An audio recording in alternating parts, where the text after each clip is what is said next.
everybody. Hello, hello, hello. Ooh, they should have never given me a mic. I just want to thank everyone for coming out today. Black History Month, for the love of reading. You guys have come out to listen to the work of Courtney B. Vance. I don't know if some of you have already gotten the book. I don't know. Just so you know, I'm a slow reader, so I kind of cheat. I download Audible, and I let them read to me. But this is the crazy thing. I also buy the book. But anyway, I want to say hello. My name is Walisa Bennett, and I am going to be your hostess with the mostest today.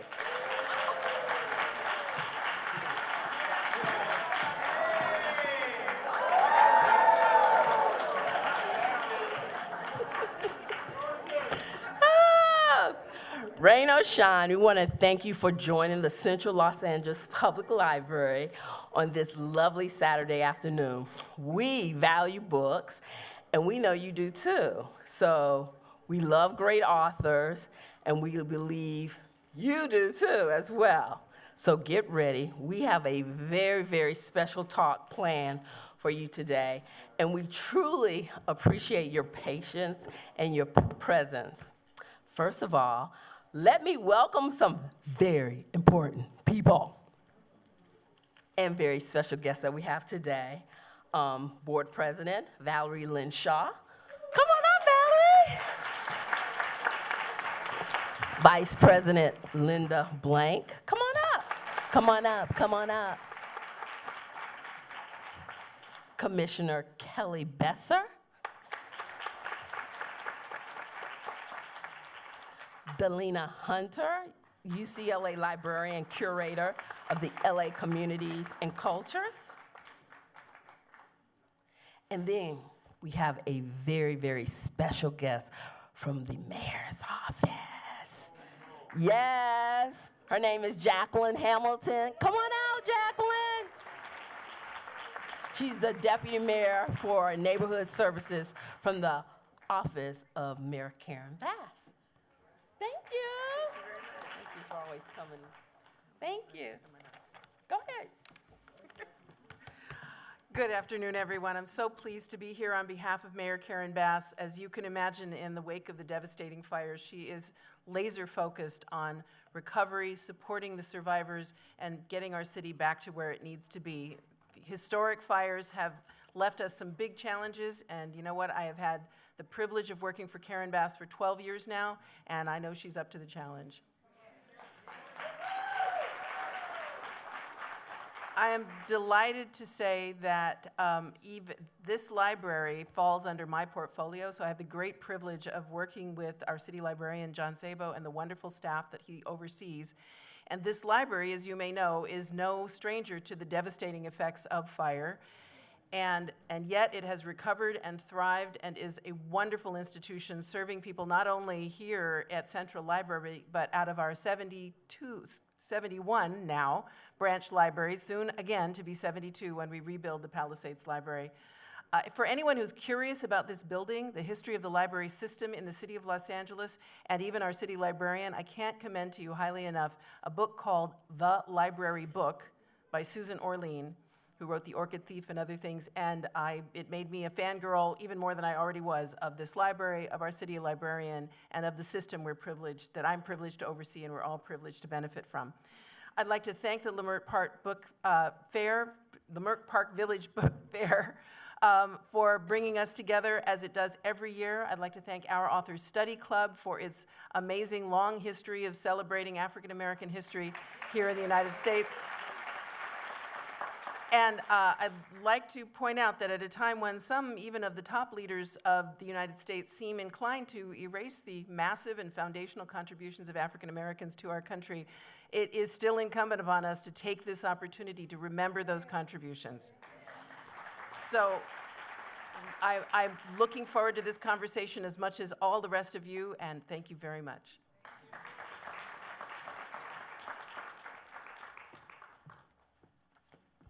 Thank you, Jacqueline. And I just want to say, I appreciate Mayor Karen Bass, for everything she's doing for this natural disaster.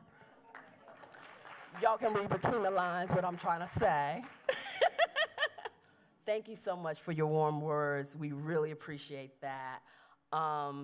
Okay, so I want to introduce Ms. Janae Brown, and she's the Director of Emerging Technologies and Collections at the Los Angeles Public Library.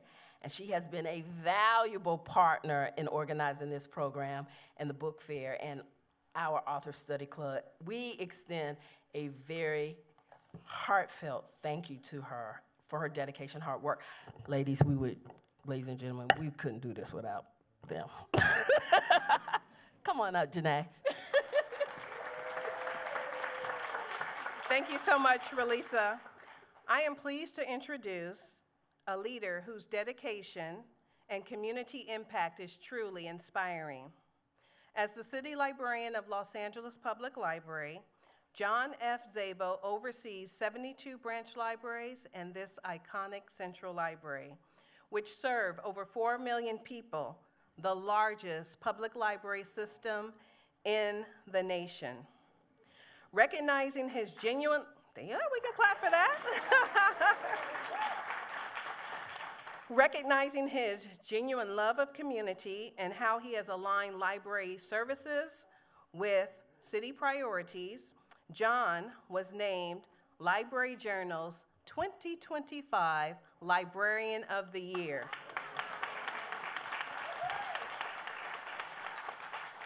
Ladies and gentlemen, I present to you our city librarian, John Szabo.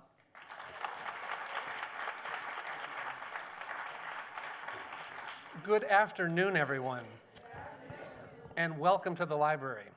Our poet mentioned in her poem earlier that she talked about it being my house, and I want you all to know this is your house. And for those of you who are here for the first time, I hope you will just explore this incredible building and all the resources in it. We're mighty proud of it, and I know Angelinos are very proud of it.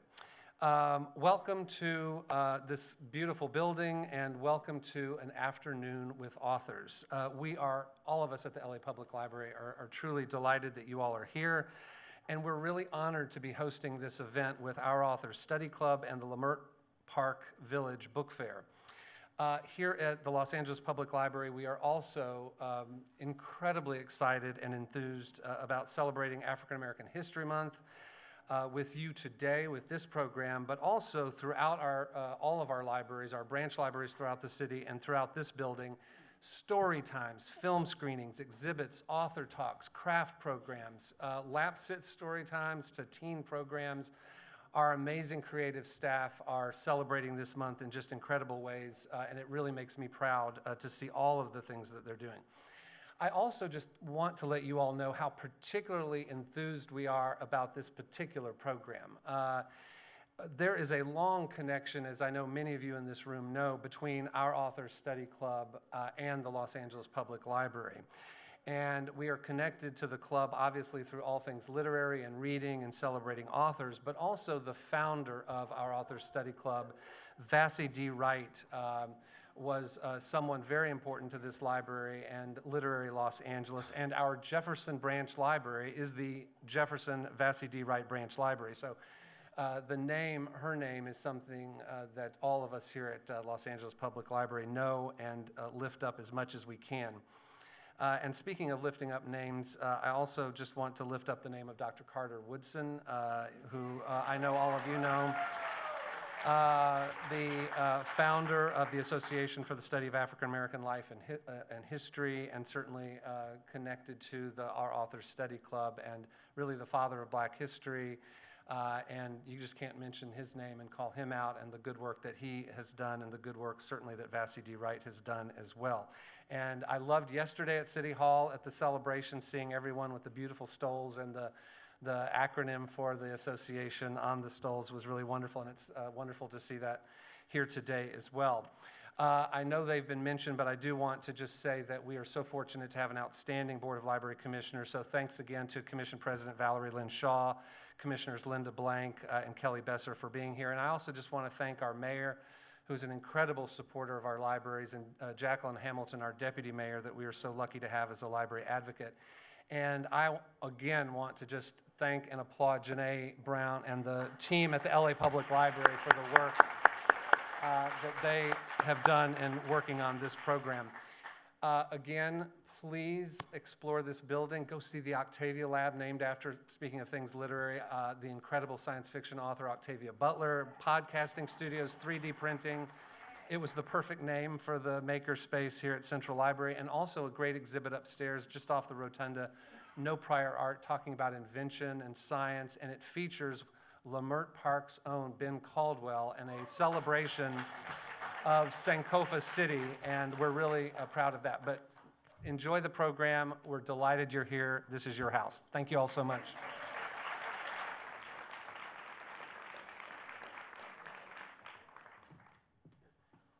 Well, let's give it up for the Librarian of the Year. Thank you so much. Again, I want to thank the Los Angeles Public Library and our author study group for bringing this program together along with the Lamert Park Village Book Fair. So let's give a hand, because we really kind of work together as a team. Community partners that foster the love of reading, and I'm so glad to see everyone out here. So, on December the 9th, do you all know what happened on December the 9th? Okay, I'm gonna tell you. We lost one of the greatest poets of our time. That's a huge hint, by the way. Nikki Giovanni. As an American poet, writer, commentator, activist, educator, Nikki Giovanni was one of the world's most celebrated African American poets. Her contributions encompasses anthologies, poetry readings, and nonfiction essays that tackle issues ranging from race to social justice. To pay tribute to this gifted writer and orator, we present a student poet, Ayana Shanae. Ayana?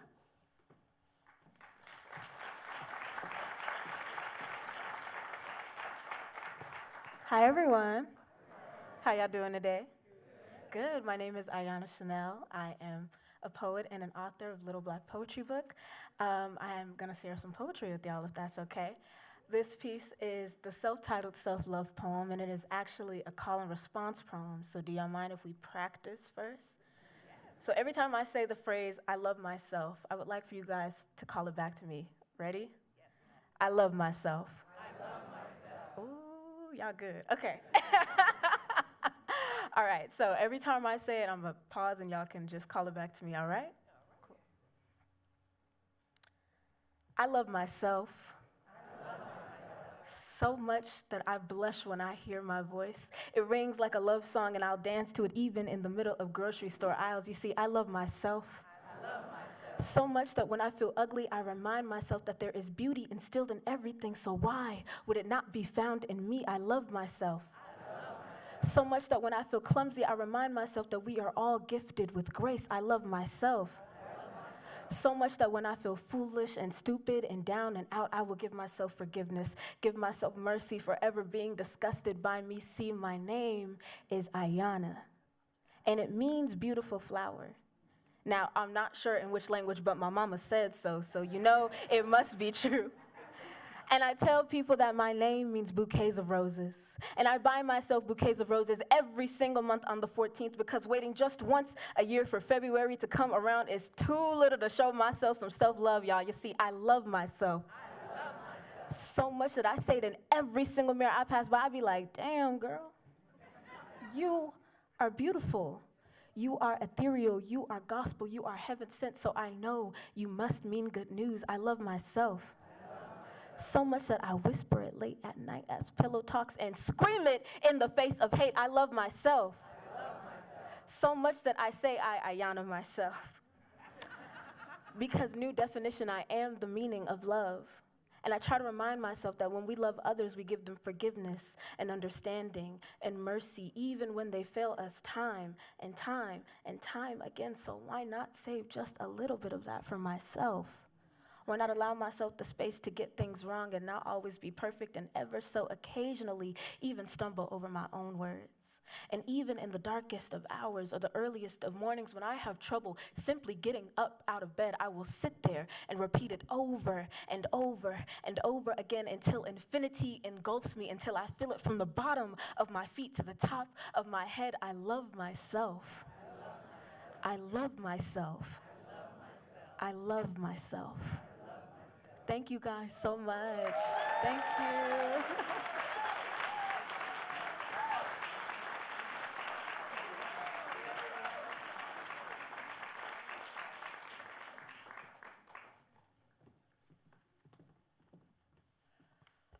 Oh, to be a millennial. I want to thank Ayanna Chanel for that beautiful poem. I want to share a little fun fact about Nikki Giovanni. She was always devoted to the community, and when invited, Nikki Giovanni presented at the Leimert Park Book Fair 3 times. Yeah. And I got a chance to meet her. How cool is that? Okay, so we're finished with all the pomp and circumstance. And I know what you came to see in conversation with Courtney B. Vance.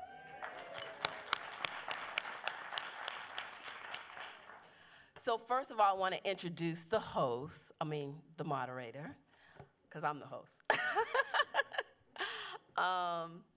And that is William Allen Young.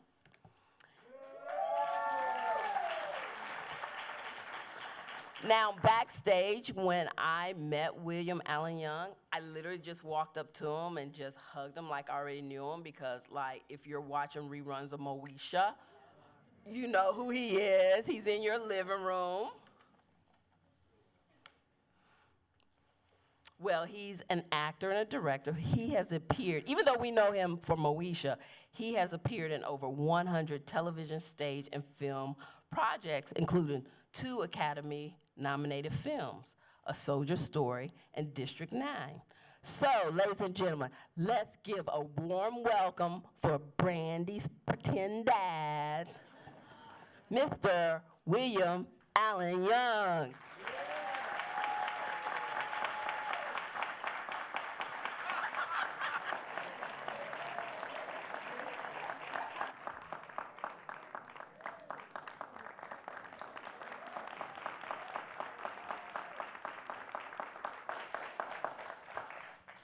William, aren't you going to introduce our speaker? Yes. You want to do it from here, or you want to sit down?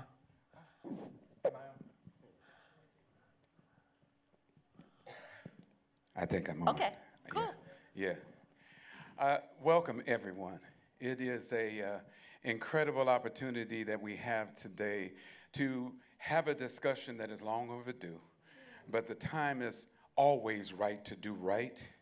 It's so fitting that we're having it in this space, which is a library, a sanctuary of sorts, when so many of our books are quietly being removed and history being destroyed. Today, we will gather some of that back, and we're going to have an off-the-cuff chat today, an intimate conversation with my brother and friend, all of our brother. Courtney B. Vance stands as one of the symbols, not only for our community, but as an artist, he is in that category of second to none. As a loving father, he is in that category of second to none. As a loyal father and father figure for millions of young people, he is in that category of second to none. But what really sets him apart is his willingness to share his own personal journey, including the pain, so that other people might be able to see through him some sense of what they are capable of doing and find strength and courage. So I'm honored today to bring this artist to the stage, this great man, this father, this brother of mine. Please help me welcome Courtney B. Vance.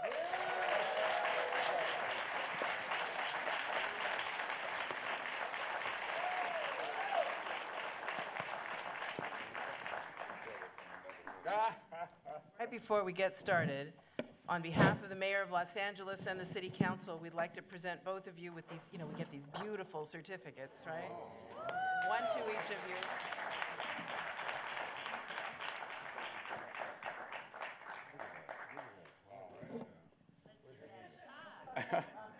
Thank you, Jacqueline.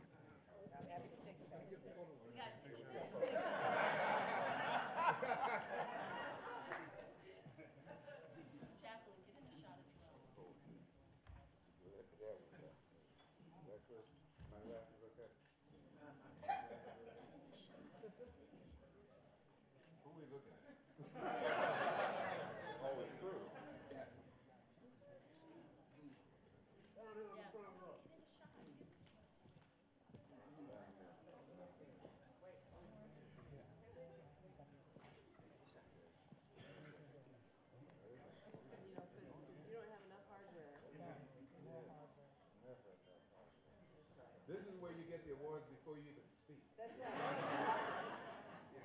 we know it's going to be good. Oh, all right. We have great confidence. So these are presented on behalf of our Author Study Club to living legends, our two speakers today, Courtney B. Vance and William Allen Young.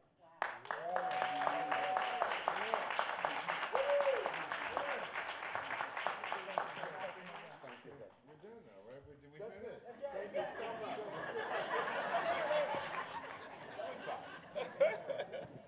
Come on, Court, have a seat, brother. Can I sit down? Can we talk, as Joan Rivers used to say? Have mercy. Well, again, when I said we're gonna have an off-the-cuff chat, that's exactly what it is. So when we have this conversation, it's like we're having it in our living room with our families. The book, that we're here to talk about is The Invisible Ache, Black Men Identifying Their Pain and Reclaiming Their Power. This is an incredible book. But the real advantage is we have the author here. There is such an important and compelling reason for this book to be written and produced now. And the timing is almost prophetic. Let me read you some quick statistics. Suicide is the second leading cause of death among African Americans between ages 15 and 24. Black male suicide rate over 4 times higher than that of black women. From 2018 to 2022, suicide rates for black adolescents increased by 54%, surpassing white adolescents for the first time in history. Blacks comprise 14% of the U.S. population, but represent 32% of the incarcerated population.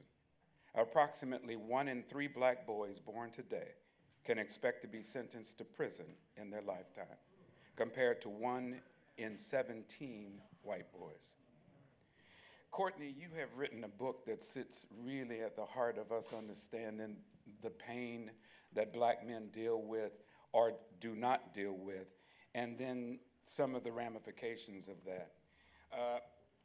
In the book, Friends, A Love Story, you and Angela really talked about your relationship. Now you step out, and now you talk about you.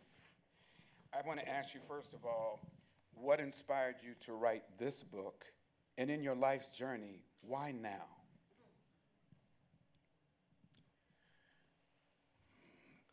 Is Maurice here? Maurice Spillers, are you here? Did he make it, Anita? Maybe not yet. Okay. There was a gentleman who I'm training with now, working out, and he let me know that he used to play professional basketball. His point guard on his college basketball team a week ago died of suicide. And Dr. Robin L. Smith, my co-author, I want to say her name because I wouldn't have been able to do this without her. She's not here. Yes, please. Thank you so much, Will, for doing this with me. It is... It's an honor, brother. Yeah, it's... Love you, man. It's... But I don't want to... No one should have to get that phone call. No one should have to get that phone call, Anita, in the middle of the night, that their loved one is gone that way. there's no easy way to lose someone, but to lose someone that way, it is. My nephew my godson did the same thing. That was the camel that broke. I said to our publicist, Miss Gilda, I said, Gilda, what do I, I need to do something. I can't, and so she put me together with our writer, Sharice Jones, and allowed us, Dr. Robin and I, just to talk. Because that's what it is. It's the ability, because we all have to wait. What do you do while you're waiting for God to do what he's going to do in your life? And what positive thing can you do that will set you up for your moment so that you're ready for your moment when it's your time to step up? And I found myself, when it happened to me, Will, I had always been able to, I was raised to achieve. That's kind of how that's how I dealt with, we all got stuff we're dealing with in our lives and our families. And I knew there was something that was, there's no perfect marriages, whatever was going on between my mom and dad. I knew that, my mom be upstairs in the bedroom, my dad be in his office, and so I was going between the two, and so I knew something was right. But I was able to escape by going to school. I got, they sacrificed and sent me to the premier private school, scholarship, Detroit Country Day. I'm from Detroit. Whoop, whoop, whoop. Come on, Detroit. Any other Detroit in the room?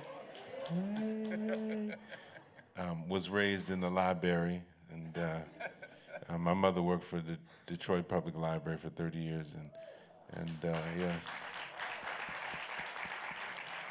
And I was always able to, I knew there was something wrong, but I got to go back to school. So let me go back to school. So, and after school, the Yale Drama School, fences, Hunt for Red October. So it was just on a roll. And then the phone call came. Because you can't take these awards or anything with you. Our bishop used to say, I ain't never seen a U-Haul behind a hearse yet. Okay. And so the phone call came, and my first inclination was to call my co-star, Miss Stockard Channing, and say, because we had made a pact to each other we wouldn't leave because the show was 6 degrees of separation. We couldn't, it was so hard to enter. And so I called her and I told her what happened. She said, Courtney, go home. I know, Stockard, but go home, Court. And that whole process, and before my sister and I went home, and we're beginning to help my mother. It took a month for us to get her affairs in order, and just step around probate because it was a suicide. And the lawyers want to keep from paying you. But we had a friend of the family who helped us step around probate, and she was able to get my father's benefits and her benefits and all. And we were about to leave after we set up Mommy, and my mother said to us, as we were about to leave, we didn't know what she was going to say. My mother, when she would had something deep to say, she would get real quiet. So you'd have to come in. What did she say? Did you hear what she said, Court? Okay. Lean in, says, okay, what did she say? I want you to, when you go back to your respective cities, to find a therapist. We said, did she say therapist? I mean, who does that?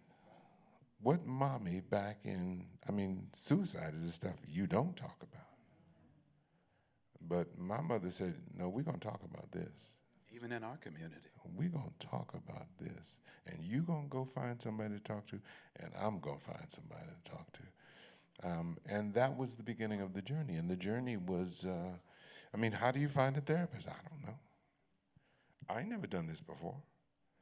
I was, I sat down. You think that you find a therapist by, finding somebody of color, or if you're Jewish, or if you're gay, whatever. But Dr. Robin always said to me, she said, when you need surgery and you want to, get surgery on your heart or whatever, brain, do you ask the surgeon, are you black? Are you Jewish? Or do you find somebody that can get you off that table? So I needed somebody to get me off the table, but I didn't know how to do it. And I sat down with someone, 7, 8. Thank God that I, because therapy ain't cheap. And I sat down with someone with 7 or 8, people, and I sat down with a black woman. I said, wow, look at God. This is it. She's the one. I sat down with her, and we looked at each other for about an hour.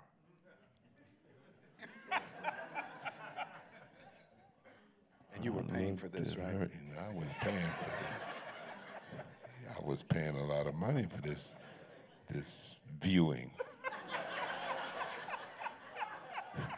We looked at each other for about an hour, and finally I put my head in my hands, and she said, "Do you have?" That's the only thing she said. I wonder if she's still alive. She probably knows I'm talking about it.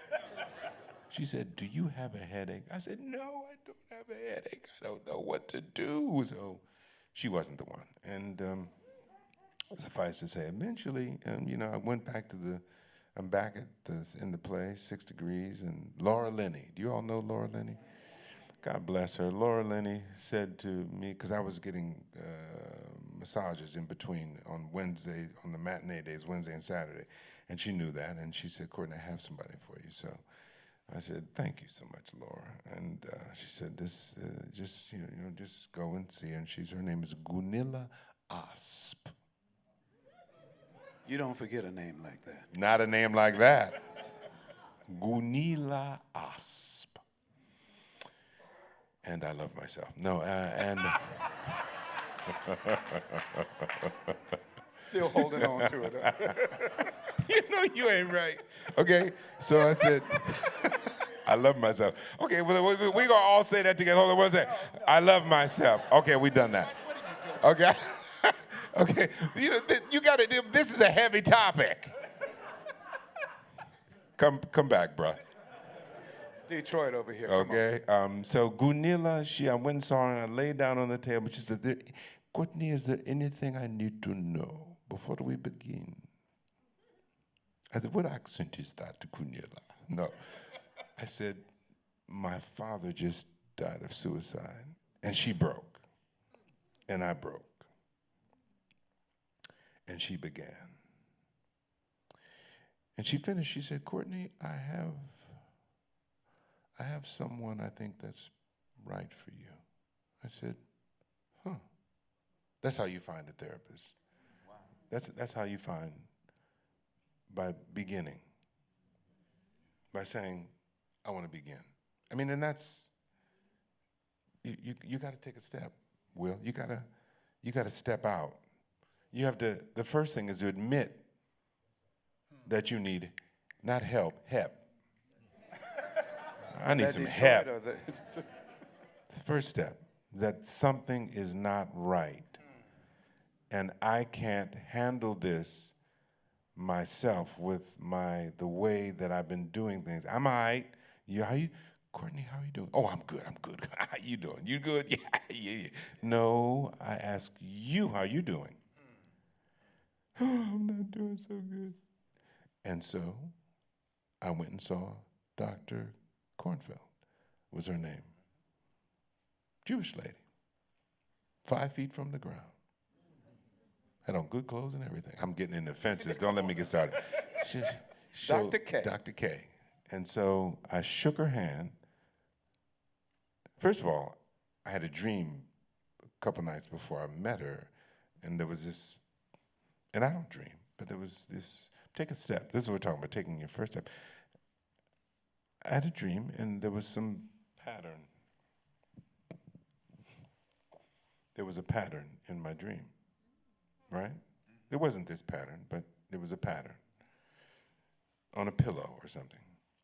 And so I went in to meet Dr. K, and there were two sides to her office. It was to the left, to the right.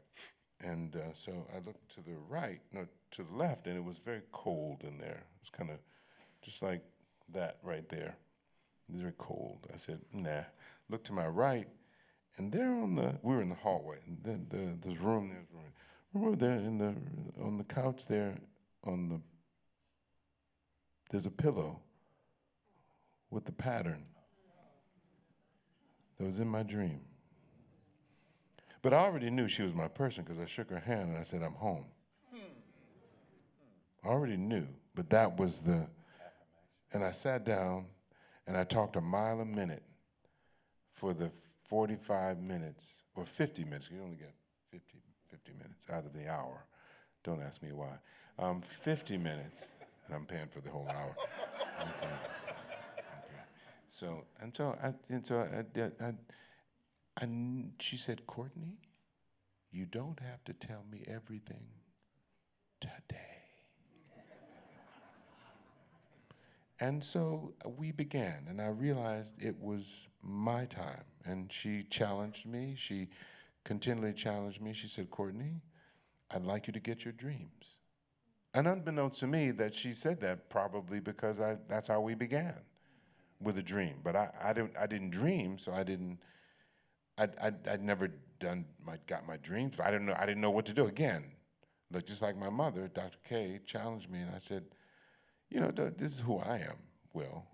Don't challenge me. Don't give me a challenge. So you want me to get my dreams, do you? So this was back in the 90s. There was no internet like this that you can hit a button and boom, there's the dream workshop. So I had to find it. So I said, new school. Let me get the catalog. Look at the catalog. And we talk about taking a step. There's a dream workshop.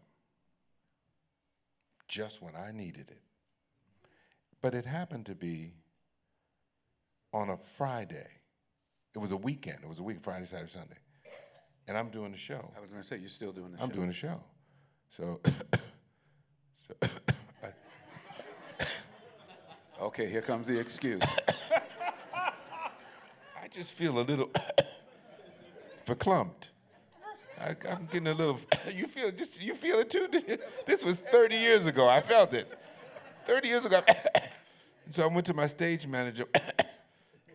In a month, I think I'm gonna be sick. In a month. In a month. And he winked, we winked, and I said, get my understudy ready. And so I did the workshop. And, got the Gail Delaney, Breakthrough Dreaming. I've given you something. You're welcome. So she said, all you need to do to get your dreams is a pad, a pencil, and a flashlight. And you write down, you got to go to bed by 9:30, and from 9:30 to 2, you sleep solidly, and from 2 to 6, you sleep dream. And so write down the first thing that comes to your mind. It doesn't have to be a dream, just gibberish, just write. You're training your mind to go, where was I? By the third night, whoosh, they all came through. So I got 6 dreams, wrote them, titled them. By the time I went back to my session, I had 35 dreams.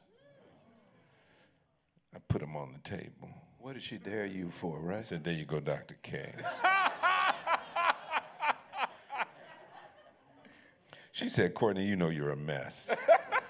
She said, come in here with the most powerful dream to you, and then we'll work on that. So for 3 years, we worked through my dream. She came to our wedding, Aunt and I's wedding, at the reception, she pulled me aside. She said, Courtney, we did something amazing. I said, what are you talking about, me? I mean, you're this amazing therapist. You've had hundreds of clients. What are you saying? She said,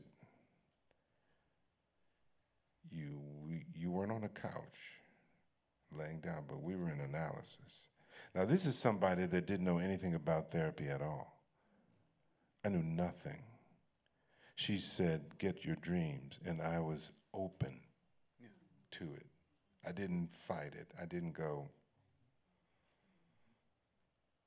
By being open, by being available, by following what my mother asked me to do. Yeah. And Gunilla gave me someone, and Laura Linney, and once you take one step, God will take 3 or 4 steps for you. Come on now. And I couldn't have done this by myself. It really is. I don't know if you remember, what is that movie, that Raiders of the Lost Ark or something, where they said to Harrison Ford, you got to go, you got to step out. Oh, step out on faith. Is that what it is? Yeah. What movie is that? And then there was a big ball that was coming after him. Yeah, and then there was a chasm out there, and he was, what is it? Last Crusades, and he's like, no, I can't. What, the ball's coming, and then step out on faith. Yeah. And when he stepped over it, the chasm, the path that he could walk on was the same pattern as the chasm, so you couldn't see it until you stepped out. That's a moment. Faith. That's a moment right there. Step out, even though you can't see nothing. That's a word. Yeah. Even though it don't make no sense. Yeah. My mother said, go. My sister and I said, how high?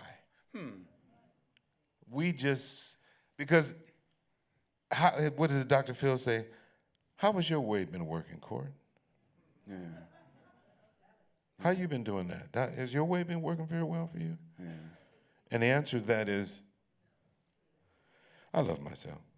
That was a long answer to your question. Anita, I'm sorry.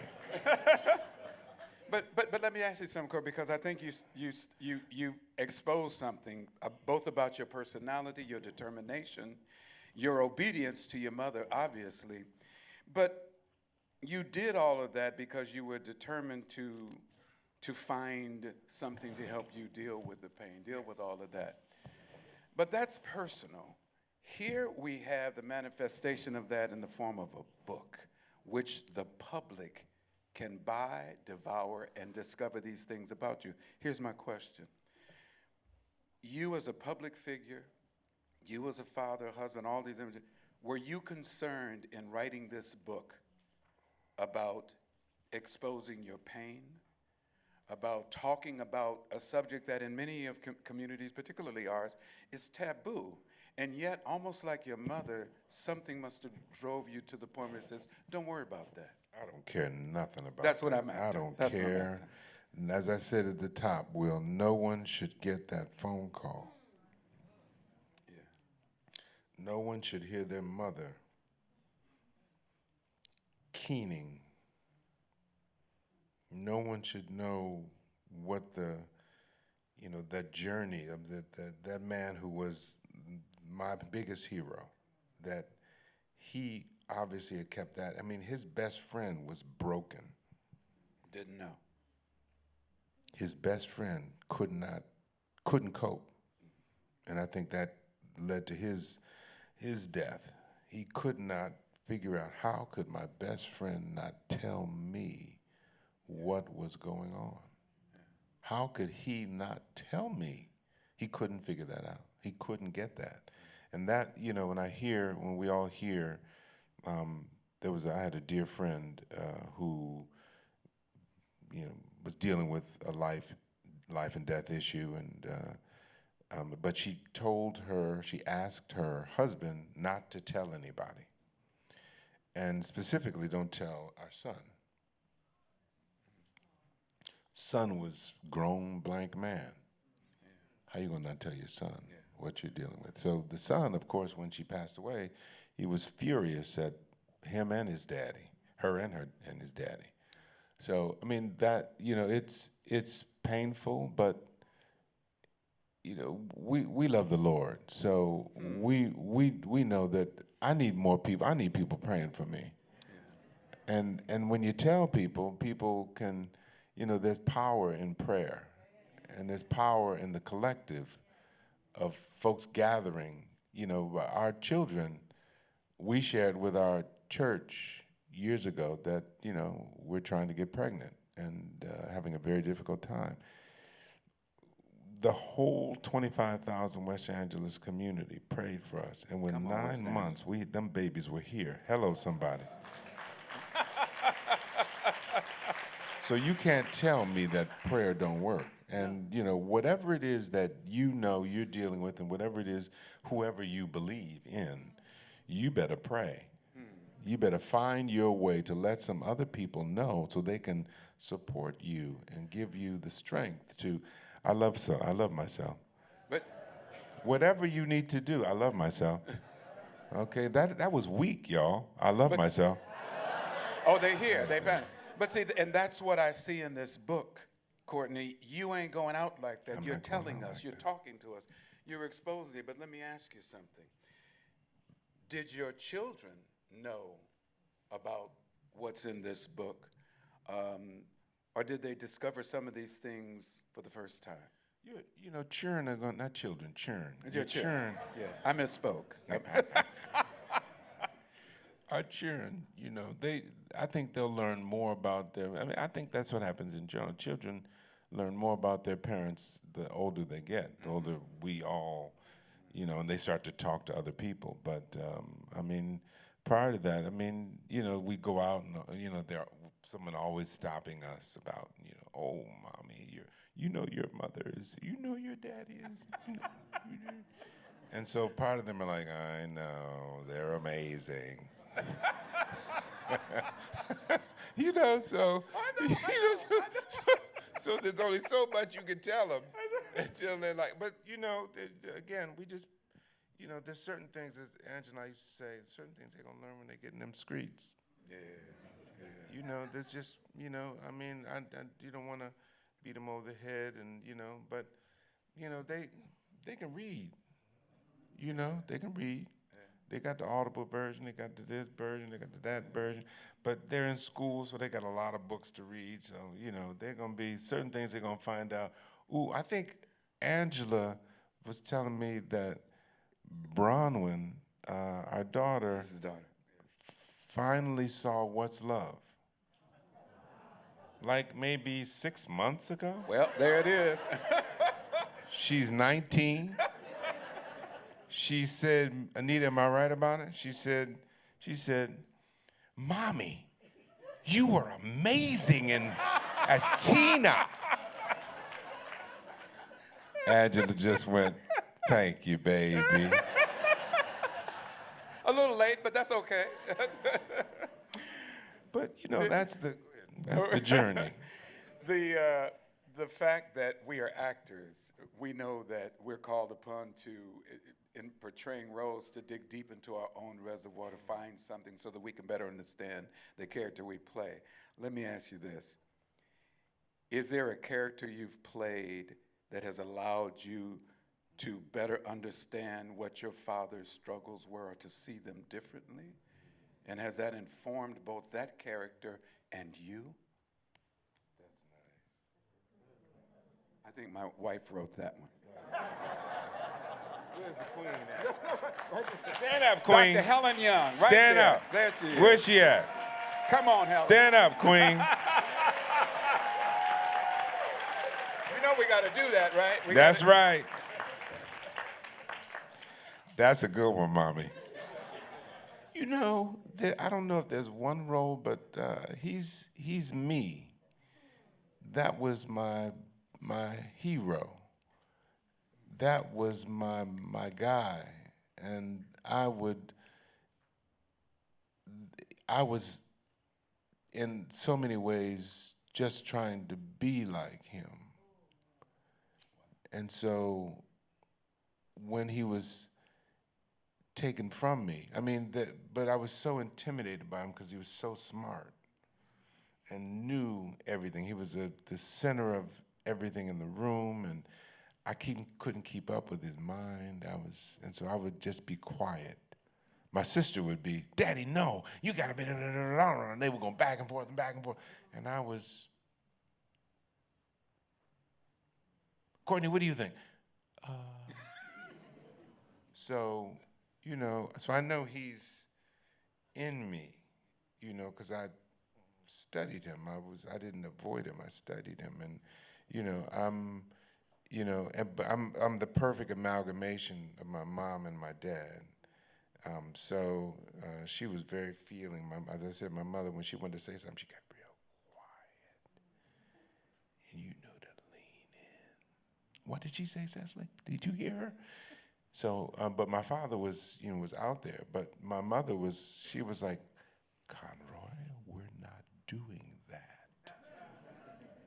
And he was, all right, y'all, we ain't doing that. Okay, that's the way we're gonna do it. Let's figure out stuff. What's plan B? My daddy wanted 5 children. My mother didn't want no children.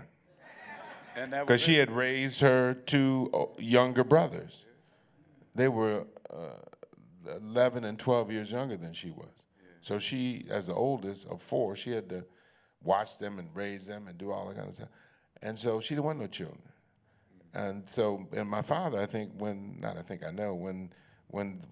my sister and I came, and then we had to have, of course we had to have bedrooms. And he was like, damn, 3 more bedrooms. All right, let this thing go. That's enough. So that was how that went. One of the things that you benefited from, obviously, as an actor, is you were doing Broadway. You had the resources and folks whispering in your ear to get the help you needed. In our communities, that is often not always the case. A lot of folks don't have insurance, but they want and they need that kind of therapy. Now, very quickly, Tolliver's Barbershop, which has been a mainstay in Los Angeles, was forced to close its doors because of gentrification and the fact that the property had been sold that it was in. But that was a watering hole, right, Court? In the neighborhood, just like for many women, the beauty shop has been it. So those watering holes, though, in our community are drying up because of gentrification over and over again. And we don't know the actual answer to this, Court, but I would be interested in knowing what you feel in the absence of these places that are drying up. Where can we turn now in our communities? How can we be proactive in creating these spaces where Black men can go to feel understood, to vent, to just hold on to one another? I think, that you're so right, that the community, the neighborhood is fractured because we're all, so this has replaced the community. And but I think, we need to use what we have. We got chats about this, we got TikToks, and people communicate. We need to communicate that here and gather. You can do book clubs, you can gather and gather and say, let's gather and talk about what we need to talk about. I think we need to use what we can. I think, this election was a watershed moment for the country to realize that we know what we needed to do, and we knew who he was, and we didn't do what we needed to do. So now we're in the middle of it. Now what's plan B? The only thing I'll say about him, without saying his name, but the only thing I'll say about him is that the only thing I'll say about, I love myself. The only thing I'll say about him. Wait, did we get an amen I love on myself. Is that when and this is the message that I take from the whole last 4 years, that when he lost, we were dancing in the streets all night long, but they went to work. When he was convicted of 34 counts, they kept working. What do we need to do? This is collectively and individually. I don't care what that the barbershop is gone and the beauty salon. We better do what we need to do to take care of ourselves. Because if you don't help yourself, you sure enough can't help nobody else. Oh, I better get an amen on that. Hello, somebody. You better you better find a way, find somebody to talk to get it off of you. Yeah. Get it off of you. Say my name. Say your name. Say my. Angela's told me years ago. She said when we didn't have there wasn't no therapist for us when we went from an all black school to an all white school overnight. Yeah. And overnight we had to figure that mess out. There was no therapy. How are you feeling, Courtney? How are you doing? What is it like to be? What did you do? How did you? Are you okay? There wasn't none of that. No. So what are you going to do? Angela said she used to look in the mirror when she didn't realize she didn't do right. She would look in the mirror and talk to herself. She said, girl, you got 15 minutes to cry. Go on, girl, cry. You're going to cry right now. Go ahead and cry. Cry right now. Go ahead and let yourself cry. Get yourself cry. Now, get yourself together. Okay, that's 15 minutes. Come on. What are we going to do now? What are we going to do? So what do you need to do for yourself to get yourself? That may not work for you. No, that's empowering. That's empowering. She lifts me up sometimes with that. I said, because I was, that's a move. Right there. So I was, I'm blessed and highly favored. Thank you, Holy Spirit. Thank you. Was on the phone, listen to me now, was on the phone, because a little black boy from Detroit, on the phone with Oprah. Hello, somebody. Yeah, well, come on. From Detroit to, all right. So we said, on the phone with Oprah, and she said, Courtney, people think that I was always born rich. Yeah. People don't know, in the information age, don't know what it took for me to be me. And it wasn't pretty. And if we don't talk, if we don't share, then we assume, and you know what happens when you assume. Yeah.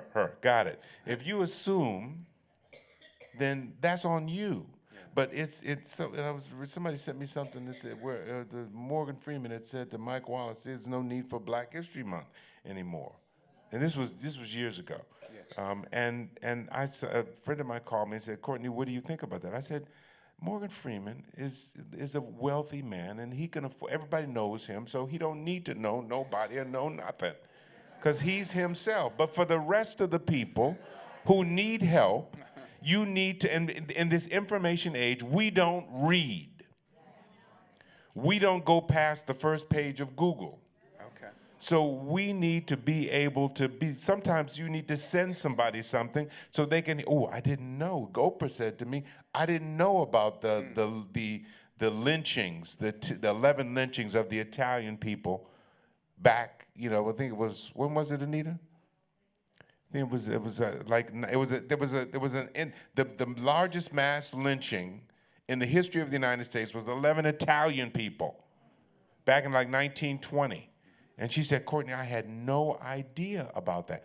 I said, neither did I, till I read it and I pass it on. Now, what if, you think that only black people were lynched, but Italian people at some point were like black people. Yeah. And I'm not gonna call the word, the N-word, you know what it is. Okay, so at every point, there's the immigrant groups were the low on the totem pole, and they were treated that way. That's why the Native American people were treated. The Japanese people were interned. So you can go down the list. And when Italian people came, when Irish people came, so find a way. I mean, I'm passionate about this because we all are dealing. Everybody in here is dealing with something. And yes, there's not, you don't got, you can't afford therapy. That's okay. Mm-hmm. Find something that gives you peace. I like to walk and listen to my books. We talked about that. That gives me peace. Mm-hmm. Maybe if it's you going to a yoga class. Maybe it's you, something where you can let your mind go. But if your mind is always bound up, eventually you're going to want to find something to do to give you peace. And this is not it. This is not it. Now, Court, what you're saying is so powerful because I didn't hear cha-ching in all Any of those of that. things, right? It was free, yet you had to be proactive to get it. You had to get out of your house to find it. You had to connect with somebody. Is that what you're suggesting, that we literally have the power and the capacity to help to heal ourselves to some extent? Just to give yourself peace. I'm not a psychologist or a psychiatrist. Dr. Robin is. If she was here, she would give you some specifics. Mm-hmm. But I'm just simply saying we all know what allows us to, maybe it's a movie. Maybe it's a walk. Maybe it's going to Disneyland. Maybe that's not one, because that's $70,000. It is. Cha-ching is the first cha-ching. It was. The big one. It was the big one. So, wait. Courtney, I think that cha-ching. But we love the Lord. The one thing that I think that is important for the women who are here, there's a large population of women in the audience, but also a large population of women who are going to read this book. Get this book, by the way. Let me ask you, what can women do? This is not just an all-male conversation. What can women do who are wives, mothers, girlfriends, daughters of men in their lives, since so much of our self-esteem and self-perception is formed by those women in our lives? You talked about your mother. What can women do when they read this book? How can this benefit them? And what part do they play in helping us to heal? I was walking out of the house, and I said, she always looks in what I'm wearing. She said, "Oh, Courtney, that's nice. All black. That's nice. That's nice." But then she looked down at mine, okay. Because it was too long. So she rolled them up under there. You let her do that? She rolled them up under there. She rolled them up under there, and she's looking out for you. Yeah. But it took me a minute to allow her space to do that for me, to allow myself to be taken care of. I got it. No, I got it. Which way you gonna go, Court? What you mean, which way we going? We're gonna go that way. So, yeah. Oh, okay. You go, boy. You know where to go. As opposed to, honey, which way do you want to go? But it took me a minute to learn how to let her help me. And that's what she was doing. And that's what she's always doing. That's what women, our wives, our girlfriends, our friends, they're always trying to help us meet God. Help meet, that's what it means. Help us meet God. So let me just shh. The one thing, obviously, you all hear. I didn't answer the question, y'all, at all. But the beauty of this conversation, Courtney, bless your heart, is we hear your passion. We have heard your story. We know the impetus behind the writing of this book. We also know that the message it sends to the rest of us to reach out, to connect. In the absence of those other spaces, we need to create other spaces. We need to be both patient, but we also need to listen to other folks in our lives. Court has Angela, whoever we have in our lives. We all need to start talking to each other about how we need to keep listening to each other so that we don't get that phone call in the middle of the night. The one thing that I think that this book becomes, if you buy this book, and I'm saying buy it, keep it by the bedside, because between Courtney's revelations about what he's going through and Dr. Robin, who is a clinical psychologist, interpreting that, this is a self-help book. Yes. It is not everything, but this book can really be one of the parts of you beginning a discussion, perhaps in your home, in your church group, in your women's group, your men's group, or at the next barbershop. Courtney, you have done us all a favor. This book now has become a catalyst for this conversation. I hope that it continues. I know that it will if everybody in this room says what Courtney said, if you take it to heart, that we literally have the power in our hands to do something. Think about how you can use this book and what you can do in your family and in your spaces so that we don't tragically surprise each other. Brother, on behalf of everybody here, I want to thank you. Let's give them a round of applause. Where's that love? Where's that Wasn't love? that engaging? Stand up, stand up. Wasn't that fantastic?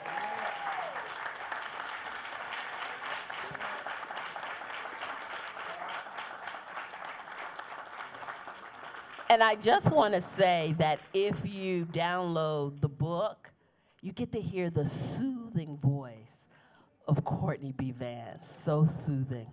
All right, it's time for you all to get in on the conversation. I know you have questions, right? Uh-oh, I see one. Go ahead, sir. With the African. Wait. I think we got a mic coming your way so you don't have to scream. William, thank you so much. It's always a pleasure. George Weaver with the Brotherhood Crusade. And Courtney, in my work. One of those watering holes. I appreciate that, brother. I've lost 87 young people, 87 young men to suicide and gang violence. And people ask me the question, they say, how do you do that? But it's interesting because other people tell me, well, tell them, they said, well, he saved thousands of young people. That's why he's able to move forward, right? But that moving forward still has stuff that comes with it. And so we do healing circles. We have a healing circle coming up on the 28th of February. And what I would like to do for this healing circle that we have coming is I would like to use your book as a foundation for the circle. And so I want to ask your permission to do so. If that's... Please do. That's wonderful. Yes, the more we just need to talk. It's not as simple as that, but it's a beginning. Absolutely. And that's how, it's all. As a performer, I'm always interested in the way we start, where everyone is sitting back. As an audience member, you're like, okay, what is this going to be? Who are these people? They're coming out on this stage, and what they're going to do? And all of a sudden, it flips when everyone is Leaning in. oh, yeah. Hey, what are you doing? Yeah. We all, what is that transfer of energy? And, that's what a therapy session or a healing circle begins. We start with, everyone sitting back, but then sharing begins, and all of a sudden we're somewhere else, and people leave lifted, and something lifts off of them. That's therapy, y'all. Right? That is therapy. So thank you. Well, thank you. I appreciate it. I hate that I have to leave, but I held on as long as I could. Amen. Bless you. Bless you. Who's next? Okay. Hi, my name is Waylon. I'm a lock saint, and he knows what that means. Once a saint? Always a saint. Thank you. That's We like went high to the school, same y'all. high school. My best friend of 35 years killed herself in 2021. She could not find sobriety, and she could not make it. After that, I stopped touring as a singer. I changed my life, and I became a life coach because I don't want anybody else to hurt like that. What else can I do to help people that are hurting and to get us talking more about the S word? We don't like to talk about suicide. You cannot just say that they passed away. We need to know so that we can help others. How can we get our Black people to stop being so convicted by hell and suicide? Well, again, if Dr. Robin was here with us, she'd give you very specific, but it begins with what we're doing here today. We just talking. We just talking. It's simple. What's the phrase? KISS? Keep it simple, sweetie. That's it. Keep it simple, baby. How you feeling? How are you doing? And don't talk about the Jets or the Giants or the Clippers. I don't want to talk about them. How you doing? How you feeling? What's going on?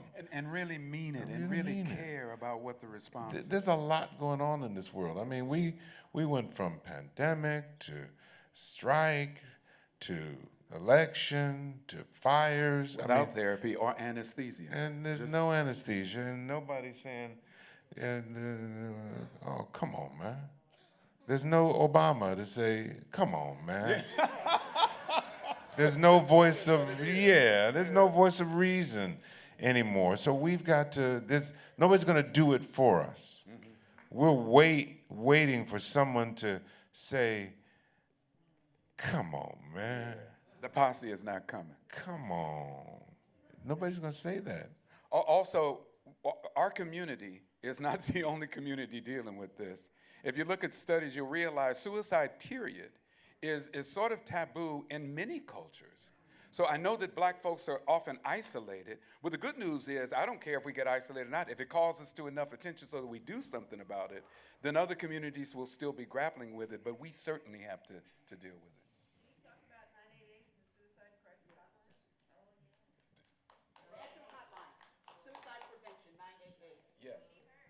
I don't know about that.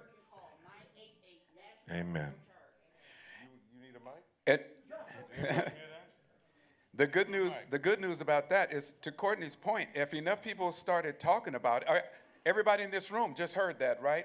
We just talking. Yeah. Now we know just from this conversation. There's a national free hotline, the Suicide Prevention Hotline, 988. You or a person who is in some phase of contemplating suicide can call that 24/7, and there are culturally competent people who are available. So if you specify you need someone who is of whatever to assist me. Another resource that I want to share is, I'm a family member and friend to many people who've been through this journey. There is the National Alliance on Mental Illness. So NAMI.org is a phenomenal organization. I've been a member for 33 years. And it is something that's helpful not only for the family member, and when you hear mental illness, you say, I don't have a problem. But remember, it's the conversation. It's how we help each other cope and learn about other resources in our community. And finally, I want to say thank both of you and the organization for supporting this, because we need to have more of these conversations and less of the stigma and embarrassment. Absolutely. And one other comment. The stats are 1 in 5 people, so 25% of our country experiences this journey in some form or fashion. The problem is we don't talk about it, but more importantly, we're afraid to acknowledge it. So speak up. What are those 3 digits again? 988. I love myself. We're just talking. We're just talking. Hi, it's an honor just to meet both of you. So, and Mr. Vance, thank you. Thank you for this book. I'm so looking forward to reading it. And I have a question for you. Yes, sir. Anita? I've written a book, and it's called Our Parents' Sins, Breaking the Cycle. Maurice. And I went back as far as 1886 on my mother's side. Wow. My father, I only went back as far as my grandparents, his parents. Now I've discovered something more, so I'm going to republish, and I'm going to add that in. And it's my journey of reconnecting with my true self, which I call the compass to God, the inner child.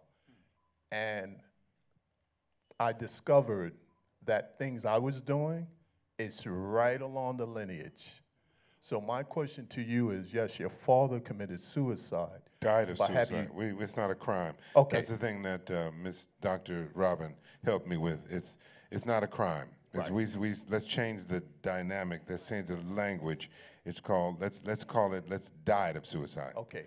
Nobody committed a crime when they Right. died of suicide. Right. Yes. Okay, keep going. So, I need to correct you on that. This is a huge issue. The terminology is, if someone died by suicide, we do not use the word committed by suicide. This is real important. Jane Doe died by suicide. They did not commit suicide. That's real Same important. thing. That's what I'm saying. Yeah, I just want to reemphasize that. So I'm reemphasizing what you said. Okay. But good point. Yes.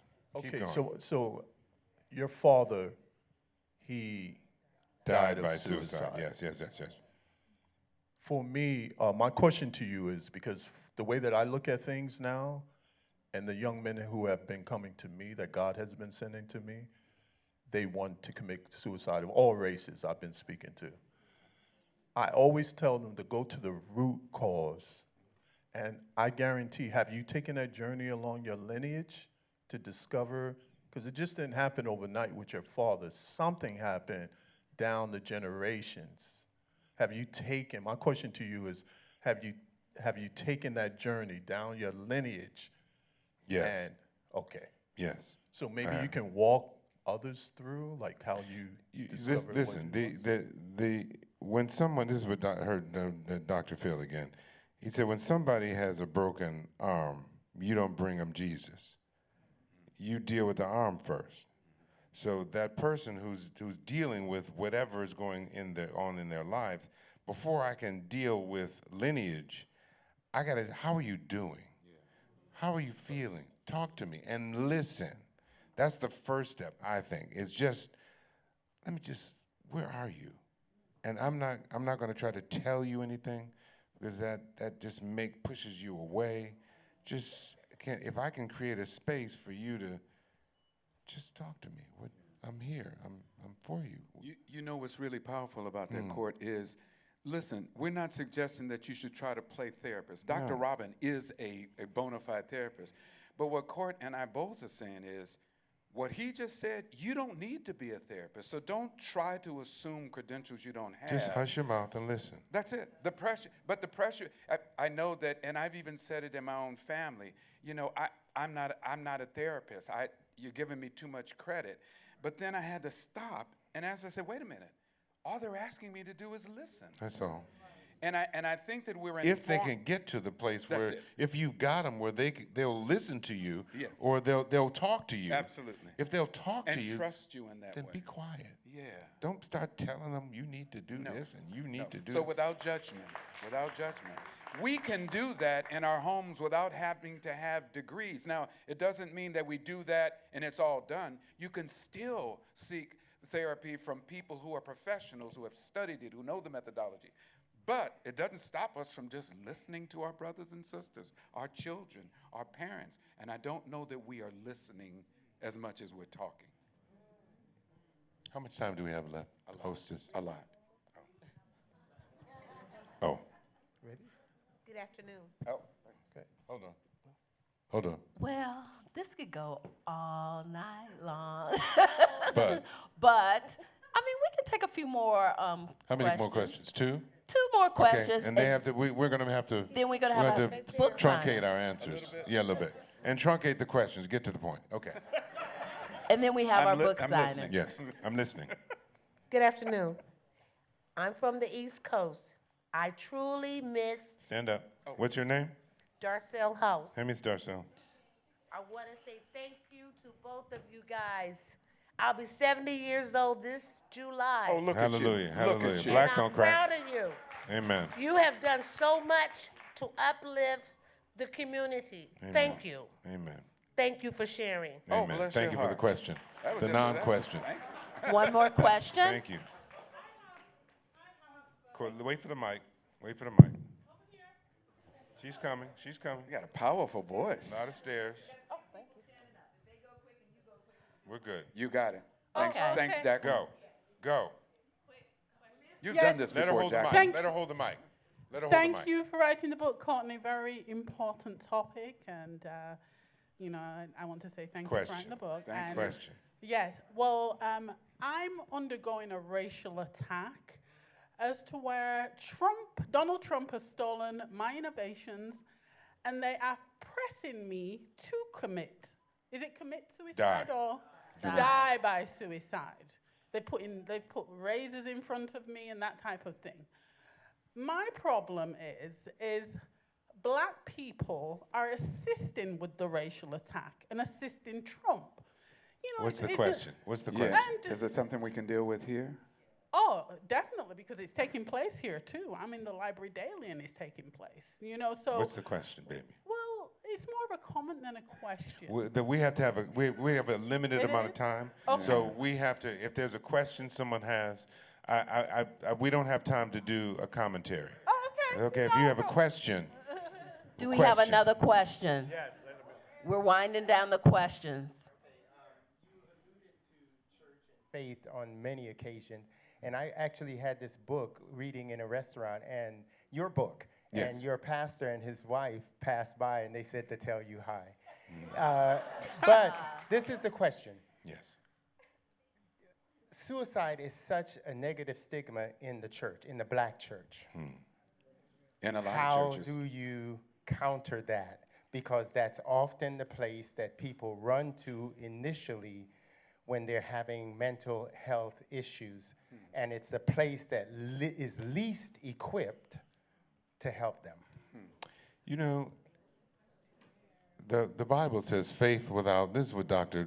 Robin leads me to when we have these kinds of situations. He sends these kinds of questions.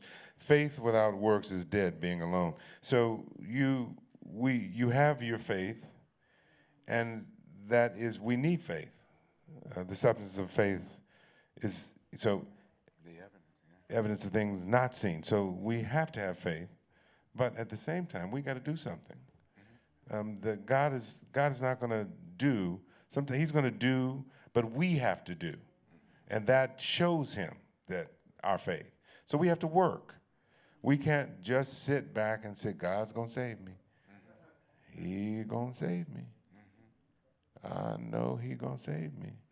But we have to be, as he lets us know, like a farmer who's planted a seed in the ground, and the farmer doesn't just stand there over the seed and watch the seed for the fall and the winter, waiting for the spring. No, he's busy. He's busy. We have to be busy.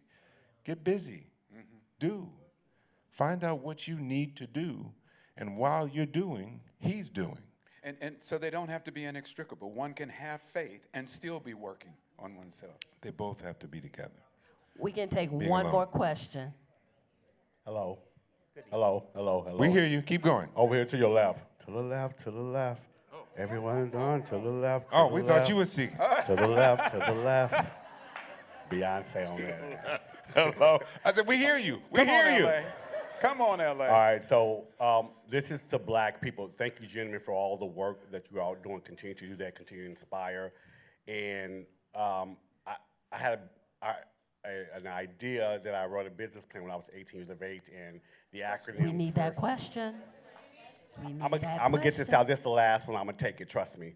So self, SELF, significantly empowering life forces you can have if you want it. Believe me. So this is affirmation for black people. It's a self-written poem. It's called "You Can't Hide Beauty." You can't hide beauty. You can try to cover it up, place a Band-Aid on it or a scarf around its neck. No matter will do, but matter will. You can try to indiscriminately pass it off as isolation. No matter can shield in truth. You can dress it in all the girls so that I know. You can leave it in the street, covered in manure, cooling from the heat.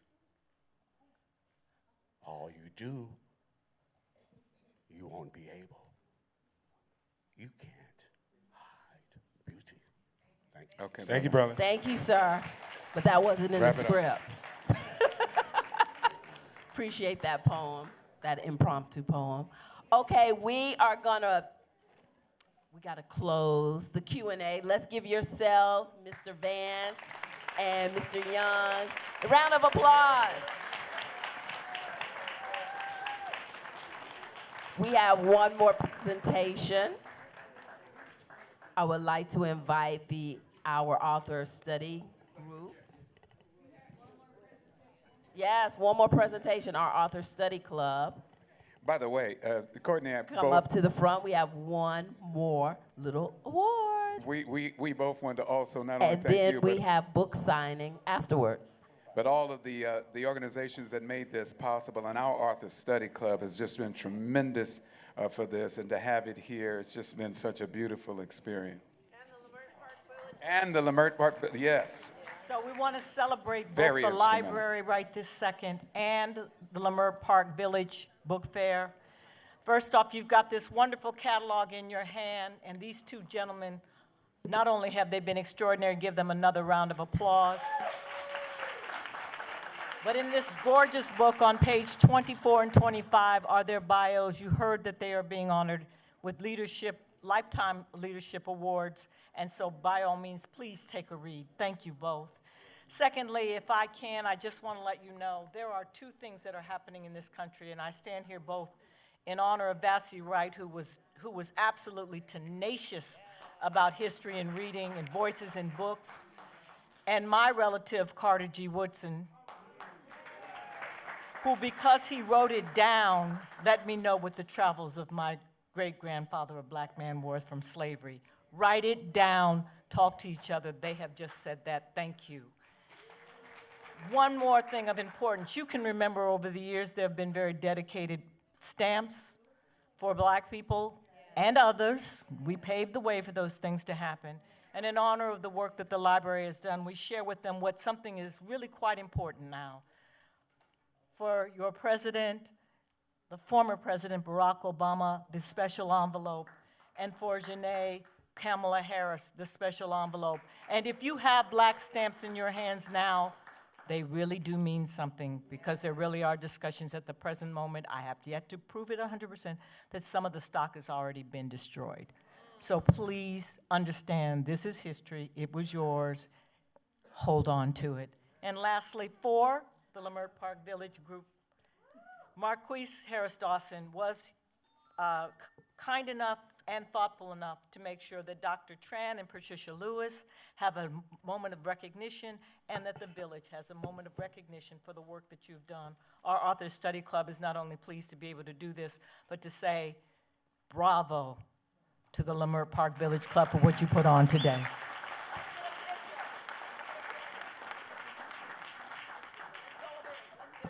I'd like to invite Dr. Train and Patricia Lewis up, please, just to get your certificate.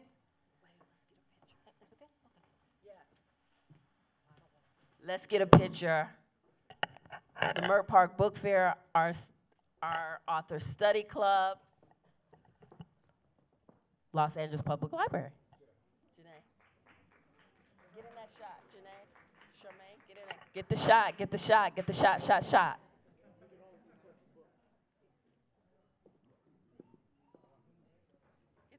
Get the shot, go in, get the shot.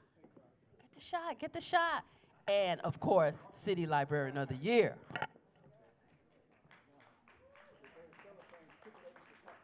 Get the shot, get the shot, get the shot, shot, shot. Okay, I need to give this shot myself.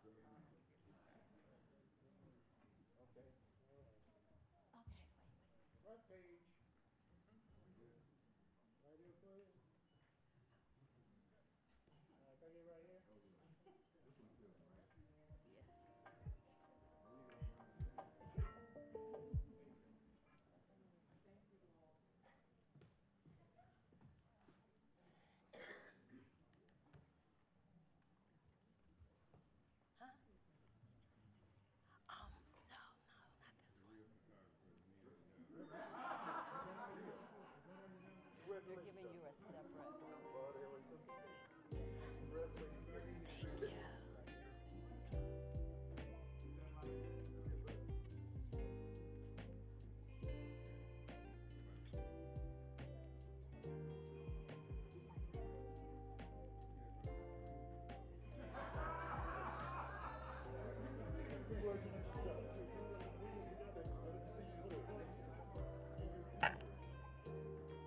Okay. Cynthia, I think we have another presentation. Go ahead. As we close, I just want to remind everybody that we are going to be doing Courtney Vance is going to be doing a book signing, and the Leimert Park Book Fair, as a treat from our Southern California Gas Company corporate sponsor, has paid for some books to be given away.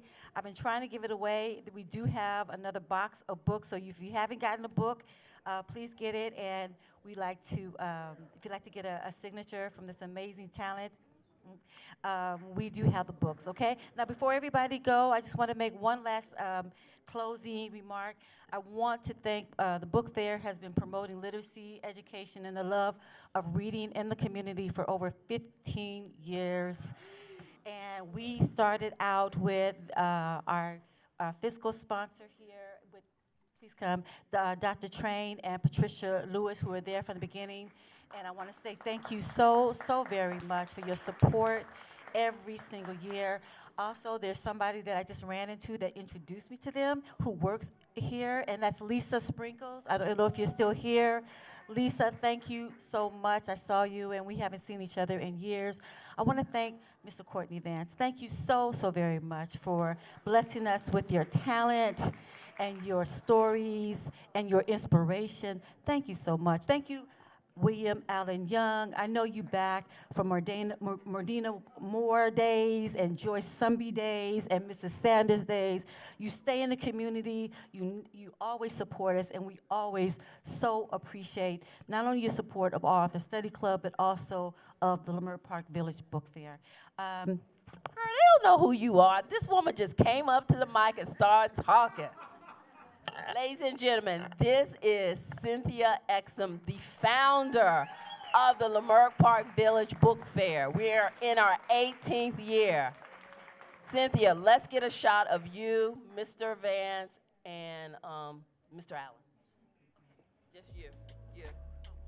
Let's get this shot. Lastly, as we're closing, I just want to thank my staff. I love you guys. You're just like my family. Thank you so much.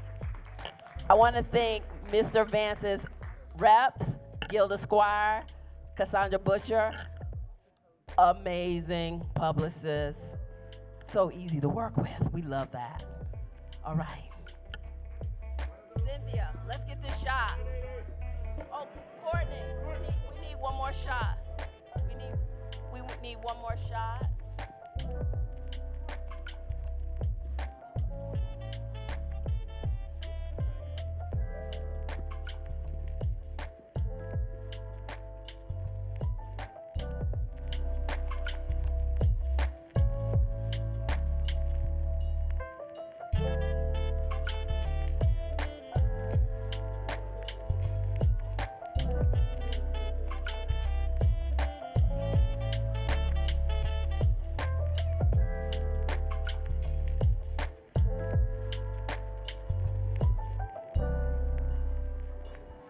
Exit door and to the right for the book signing with Courtney B. Vance.